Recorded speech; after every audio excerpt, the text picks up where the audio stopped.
दोस्तों, मोदी जी का डंका विदेश में बज रहा है और योगी जी का डंका विदेश और देश दोनों में बज रहा है। ऐसा डंका बज रहा है कि विदेश से आने वाले नागरिक सिस्टम की भेंट चढ़ जा रहे हैं। उत्तर प्रदेश, जिसके यूपी मॉडल का गुणगान गाते ना तो पीएम मोदी थकते हैं, ना योगी जी थकते हैं, ना ही बीजेपी के तमाम नेतागण थकते हैं। आपने कई बार रवि किशन जी को सुना होगा कि यूपी में सब बा सिवाय एक एम्बुलेंस के। उत्तर प्रदेश का असल यूपी मॉडल कितना चरमराया हुआ है और सिस्टम की क्या गत की हुई है, अब तो वो भारत आने वाले पर्यटकों को भी समझ आ गया होगा। शायद जब वो बाहर जाएं, अपने देश लौटें, तो भारत की तारीफ नहीं कर पाएंगे, सिर्फ और सिर्फ सिस्टम की वजह से।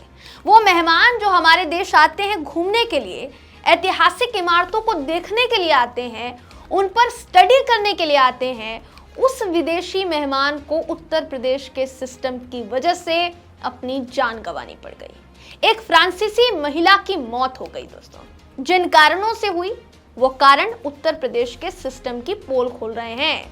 खबर क्या है, पूरा मामला क्या है, आपको बताऊंगी। नमस्कार, मेरा नाम है जयंती झा और आप देख रहे हैं देश नीति।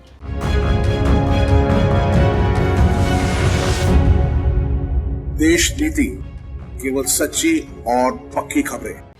एक फ्रांसीसी व्यक्ति एम्बुलेंस एम्बुलेंस चिल्लाता रहा, कॉल दी एम्बुलेंस, कॉल दी एम्बुलेंस, क्योंकि उसकी पत्नी 7 फीट नीचे मार्बल की फर्श पर गिर गई थी।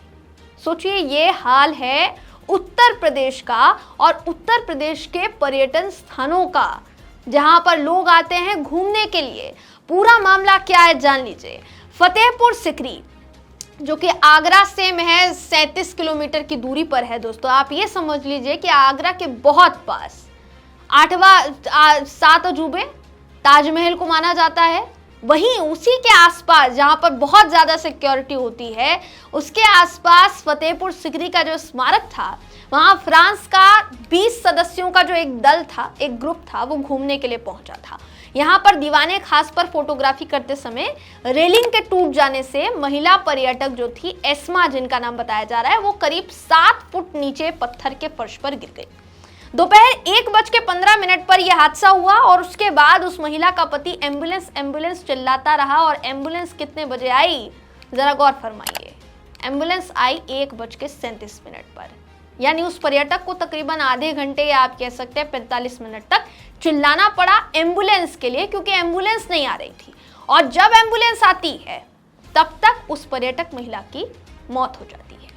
जवाब कारण क्या दिया गया दोस्तों, जरा ये भी सुन लीजिए। अब कारण क्या दिया गया है सरकार की तरफ से, या आप कह सकते हैं प्रशासन की तरफ से, आपको बताते हैं। कहा गया है कारण में कि एम्बुलेंस को बिचपुरी से भेजा गया था। पास में कोई किरावली और फतेहपुर सिकरी में कोई एम्बुलेंस नहीं थी। ऐसे में एम्बुलेंस को आने में समय लग गया। जाहिर है कि ये जो एम्बुलेंस थी, हो सकता है ये सरकारी होगी। तो क्या प्राइवेट एम्बुलेंस बुलाने का पैसा नहीं है सरकार के पास? क्या ऐसी स्थिति में पर्यटकों की जान मैटर करती है या आपके लिए पैसा मैटर करता है? एम्बुलेंस और इलाज के इंतजार में पर्यटक तड़पती रही और तड़प तड़प कर उसकी मौत हो गई। अब सोचिए, यहाँ सरकार सबसे ज्यादा विदेशी टूरिस्ट आने का दावा करती। इसी फतेहपुर सिकरी में सबसे ज्यादा टूरिस्ट आने का दावा किया जाता है। इसलिए एएसआई और स्वास्थ्य विभाग इन दोनों पर सवाल खड़े हो रहे हैं। कहा यह भी जा रहा है दोस्तों कि अधिकारी जांच और कार्यवाही की बात कह रहे हैं। फ्रांसीसी महिला टूरिस्ट की मौत के बाद जांच टीम फतेहपुर सिकरी पहुंची भी है। एडीएम प्रोटोकॉल और सीएमओ भी जांच करने पहुंचे। लेकिन सवाल ये कि अब एक्शन में आने से क्या होगा? क्या उस महिला की जान वापस आ जाएगी? जो लापरवाही आप लोगों ने बरती, जो लापरवाही यूपी के प्रशासन ने बरती, सिस्टम ने बरती, क्या उस लापरवाही पर से जो पर्दा हटाया वो छुप जाएगा? आपकी करतूतें जो है वो अब क्लीन चिट आपको मिल जाएगी। कम से कम वो फ्रांसीसी नागरिक जिसने अपनी पत्नी को खोया है, वो तो कभी भी नहीं भूल पाएगा। और भारत की छवि अब उसके दिमाग में क्या बनी होगी, इस बात का अंदाजा आप लगा सकते हैं। डॉक्टरों ने यह बताया है कि महिला पर्यटक को अगर शुरुआत में इलाज मिल जाता, अगर उसे जल्दी लेकर आया गया होता, तो शायद उस पर्यटक की जान बच सकती थी। लेकिन 108 एम्बुलेंस पर्यटक को लेकर एसएएन मेडिकल कॉलेज पहुंची थी।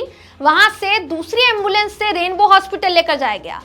रेनबो हॉस्पिटल में डॉक्टर्स ने उन्हें मृत घोषित कर दिया। तो यहाँ सिस्टम को फेल नहीं माना जाए तो किसको माना जाए भाई? बताया यह जा रहा है कि जिस रेलिंग से महिला गिरी वो लकड़ी की बनी हुई थी और बहुत पुरानी थी, जर्जर हो चुकी थी। ऐसे में आखिर उस रेलिंग के आगे सावधानी का बोर्ड क्यों नहीं लगा था? पहला सवाल।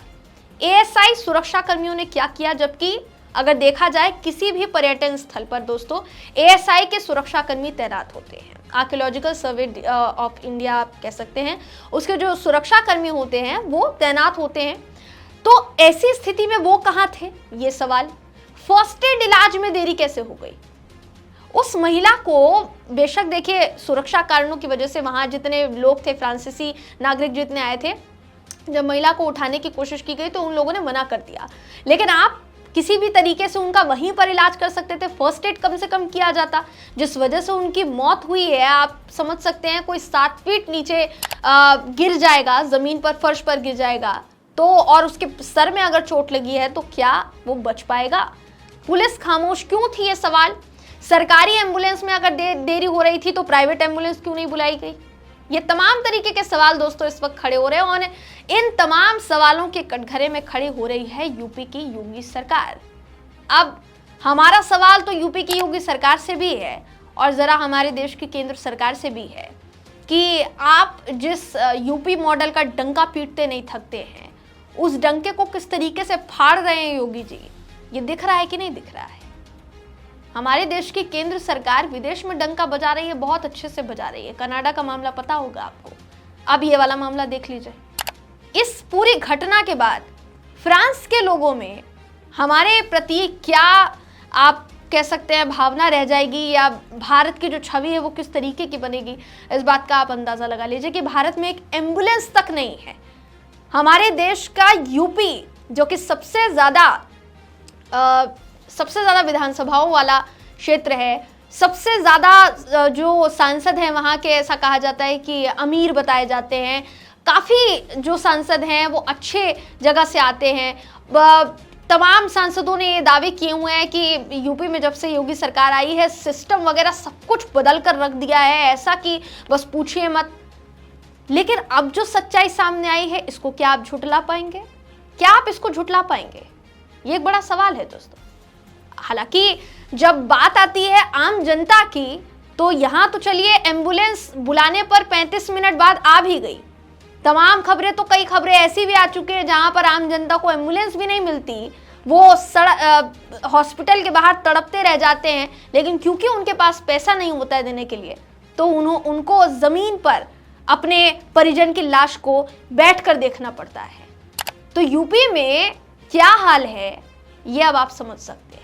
यूपी में सब बा कि नहीं बा, इस बात की सच्चाई आपको बता दी है दोस्तों।